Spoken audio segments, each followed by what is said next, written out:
नमस्कार। YouTube channel maths era and civil engineering by RP Vyas एवं Teachment app की ओर से मैं आरपी व्यास यानी राजेंद्र भैया G diploma first year second semester के उन सभी स्टूडेंट्स का हार्दिक स्वागत एवं अभिनंदन करता हूं जिनको सब्जेक्ट कोड 2005 यानी कि इंजीनियरिंग मैकेनिक्स के अंदर बहुत अच्छी तैयारी करके A+ ग्रेड हासिल कर रहा है।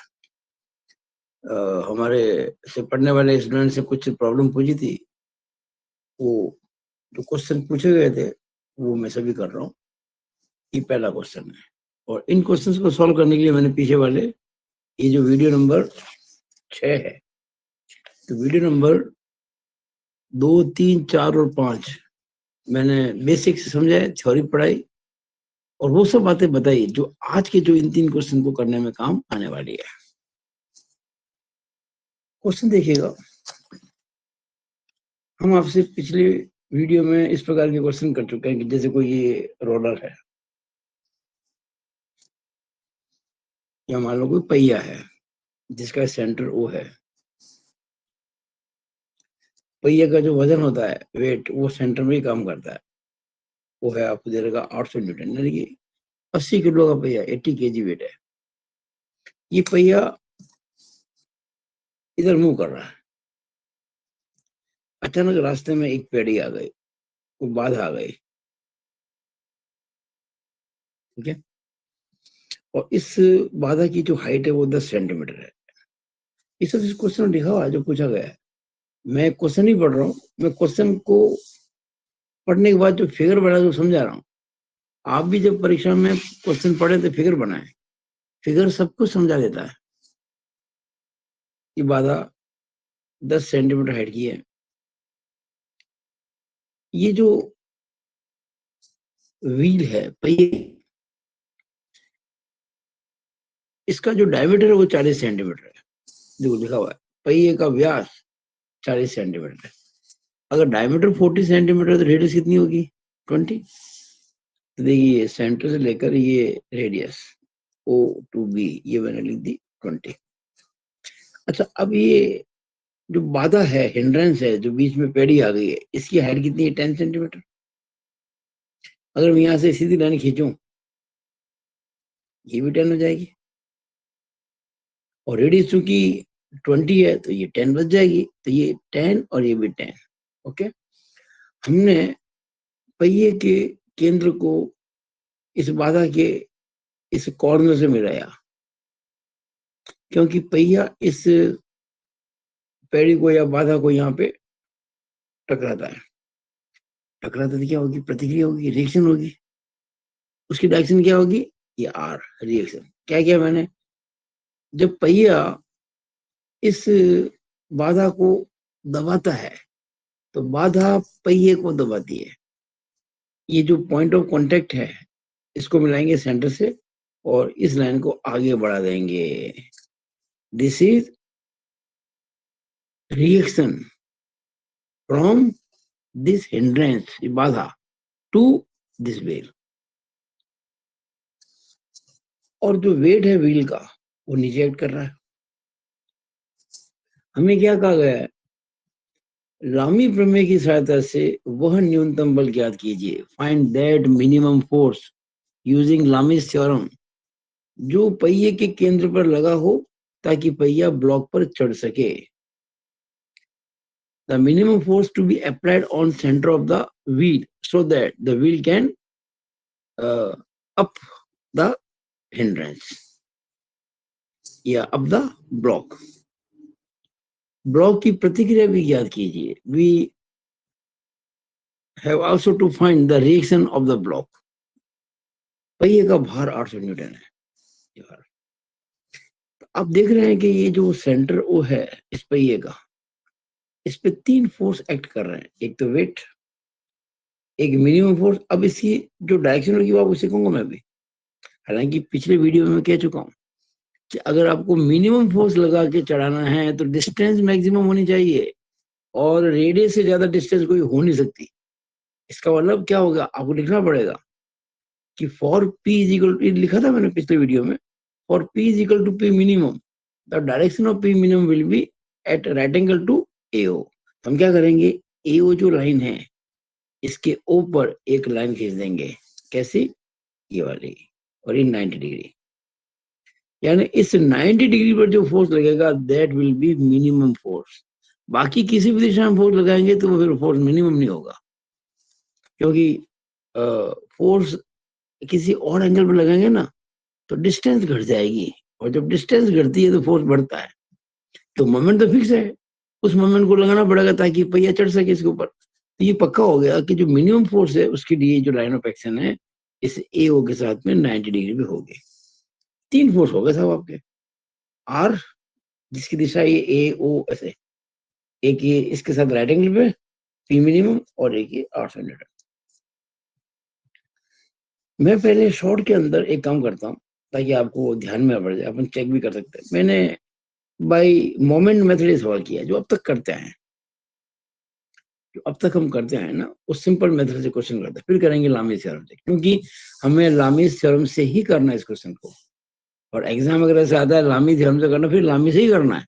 आप अगर ऐसे कर दिया तो कोई मार्क्स नहीं मिलेंगे, लेकिन ये मैं क्यों कर रहा हूँ, ताकि आपके कंसेप्ट क्लियर हो जाए और आंसर भी वेरीफाई हो जाएगा। हम क्या करते थे, हम सिग्मा मोमेंट अबाउट ए लेते थे ना ए पर, तो ये मोमेंट कैसा होगा, क्लॉकवाइज, और भार का कैसा होगा, एंटी क्लॉकवाइज। और रिएक्शन का मोमेंट बनेगा नहीं, क्यों, रिएक्शन तो ये ए से पास हो रही है। जो चीज ए से जो फोर्स ए से पास हो रहा है उसका ए पे कोई मोमेंट नहीं बनेगा। दो मोमेंट बनेंगे, क्लॉकवाइज और ये एंटी क्लॉकवाइज। ये जो मोमेंट है पी मिनिमम का, ये इस पहिए को इस बाधा पर चढ़ाना चाहता है, और ये जो मोमेंट है एंटी क्लॉकवाइज, ये इस पहिए को आगे बढ़ने से रोकता है। इसे बोलते हैं ओवरटर्निंग मोमेंट, इसको बोलते हैं रेस्टोरिंग मोमेंट। और साम्य अवस्था में दोनों बराबर है, उस समय हम फोर्स निकालेंगे, और उससे थोड़ा सा भी ज्यादा होते पहिया चढ़ जाएगा। नाउ मोमेंट लेना ए पर, तो पी मिनिमम इंटू क्या हो जाएगा, एओ, जो कि पता है आपको 20 centimetre, equal to 800 into A m. और एम निकालना कठिन नहीं, हम पहले निकाल चुके हैं। एम कैसे निकालेंगे, ये कितना है 10, ये कितना है 20, ये राइट एंगल ट्राइंगल है, तो ये आधार निकालना है, अंडर रूट कर्ण का वर्ग माइनस लंब का वर्ग, base is equal to under root square of the hypotenuse minus square of the perpendicular. तो 220 का स्क्वायर करेंगे 400 आएगा, 10 का स्क्वायर करेंगे 100 आएगा, 400 में 100 घटाओ 300, 300 रूट लेंगे। ये मैंने सब यहाँ निकाला हुआ, देखिए 20 का स्क्वायर माइनस 10 का स्क्वायर 300 आएगा, 300 का रूट करेंगे तो 10 रूट 3 आएगा। अब ये हमने लिख दिया, देखिएगा 800 इंटू 10 रूट 3। एक्चुअली मैंने क्या है वो चीज की थी पहले यहाँ पे, आप चाहे तो एंटी क्लॉकवाइज मोमेंट और क्लॉकवाइज मोमेंट बराबर कर सकते हैं, आप चाहो तो कोई साइन मान सकते हो। मैंने एंटी क्लॉकवाइज को प्लस मान लिया, क्लॉकवाइज को माइनस मान लिया। देखिए 800 इंटू ए एम, ये एंटी क्लॉकवाइज है, प्लस, और ये क्लॉकवाइज है तो minus P minimum into O A बराबर 0। ये इसको ले जाएंगे तो बात वही हो जाएगी। It means P minimum into O A बराबर 800 into A M. It means P minimum into O A कितना, 20। देखिए ये O A 20 radius equal to 800 into A M कितना है, ये रहा आपके 10 रूट 3। और जब आप 10 रूट 3 निकालेंगे, 800 से गुणा करेंगे, 20 का भाग लगाएंगे तो आएगा 692.82 न्यूटन, 692.82। ये हम इसलिए रख रहे हैं, हम बाद में इसको आंसर को वेरीफाई कर सकते हैं। हम जब लामी थ्योरम करेंगे ना इस थोड़ी देर में, तो इससे अपन वेरीफाई कर लेंगे। अब हम इसी क्वेश्चन को लामी थ्योरम से कर रहे हैं। Same question is done by लामी थ्योरम। मैंने आपको एक बात बताई थी, क्या, कि लामी थ्योरम कब लगती है, जब किसी पॉइंट पर तीन फोर्स एक्ट करते हैं, तीनों फोर्स इक्विलिब्रियम में हो, साम्य अवस्था में हो। यहाँ ओ पॉइंट पर तीन फोर्स लग रहे हैं, पी मिनिमम, आर और 800 न्यूटन, और साम्य अवस्था में, तो हम क्या कहेंगे, प्रत्येक फोर्स बाकी दो फोर्स के बीच के कोण की साइन का समानुपाती है। Every force is proportional to sine of the angle between the other two forces. तो हमें एंगल्स पता होने चाहिए, या उन एंगल्स की साइन पता होनी चाहिए। वो कैसे करेंगे, देखिए जरा, अगर मैं 800 लेता हूँ, ये वाला 800 लेता हूँ, ये वाला, तो मुझे बाकी जो दो फोर्स हैं कौन से, पी मिनिमम और ये आर, ये मत कर देना, एक्चुअली हमेशा टेंशन लेते हैं फोर्स को। तो देखिए हम जो आगे बढ़ा ना, तो रिएक्शन आगे बढ़ गई, तो ये हमें ये एंगल चाहिए, ये भी 90 डिग्री है। तो पूरा एंगल कितना होता है 180, और ये 90 है तो 90 हो गया। जब हम आर लाएंगे, आर, तो एंगल ये काम आएगा। अब ये एंगल कैसे निकलेगा, 90 तो ये है, और ये कितना है, अब ये 60 कैसे हुआ, 30 कैसे हुआ, इसको समझ लेते हैं, बड़ा आसान है। देखिएगा,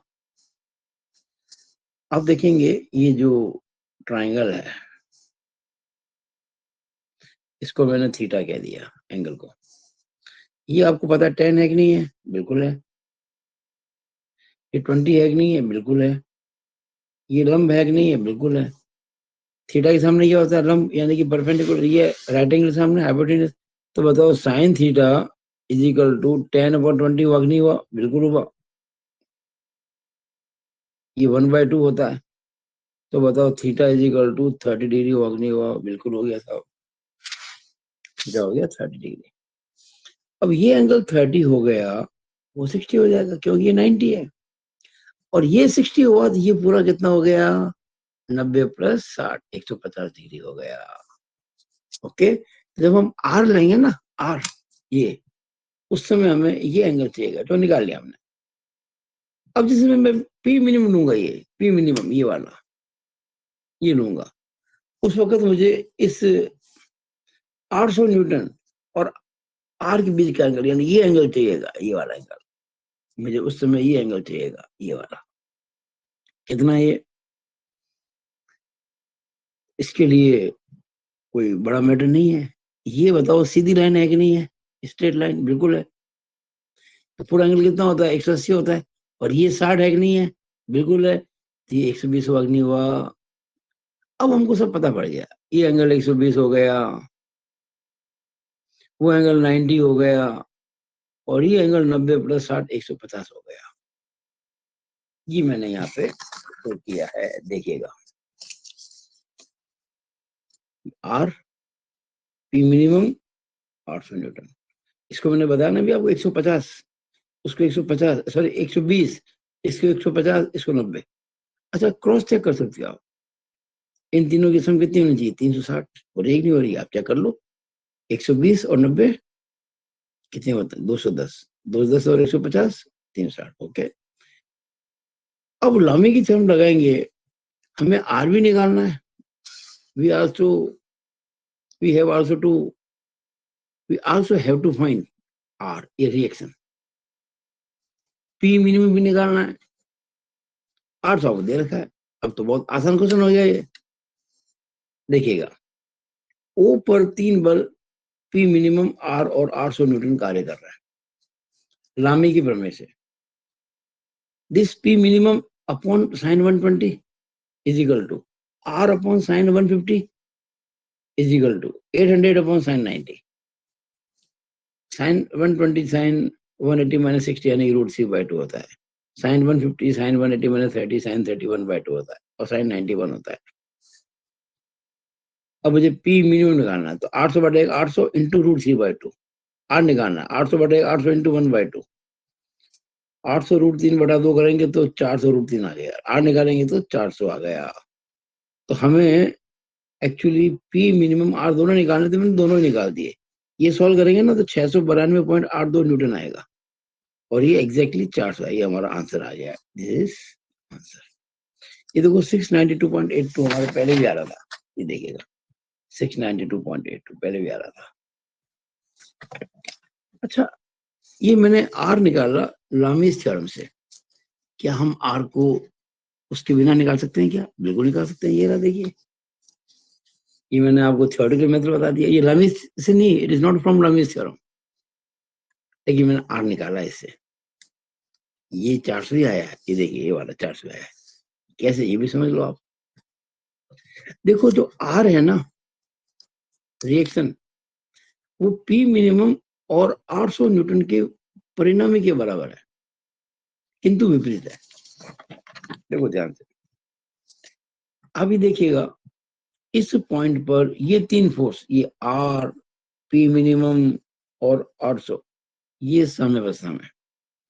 जब किसी पॉइंट पर तीन फोर्सेस इक्विलिब्रियम में होते हैं तो प्रत्येक बल बाकी दो बलों के बीच के, और प्रत्येक बल बाकी दो बलों के जो रिजल्टेंट होता है उसका ऑपोजिट होता है।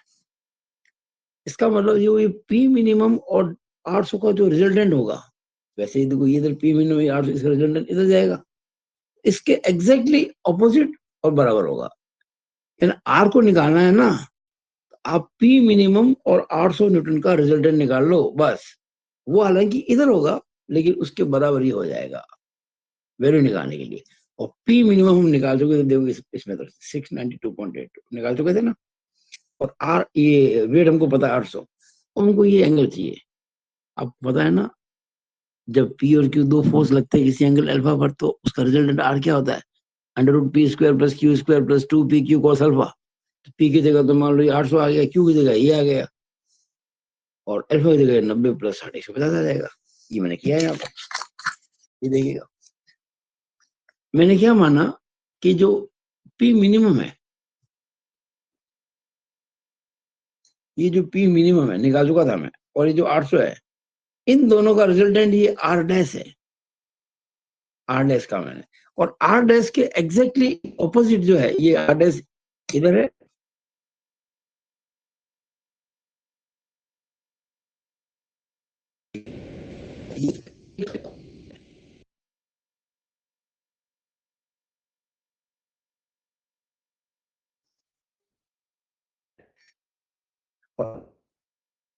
Under root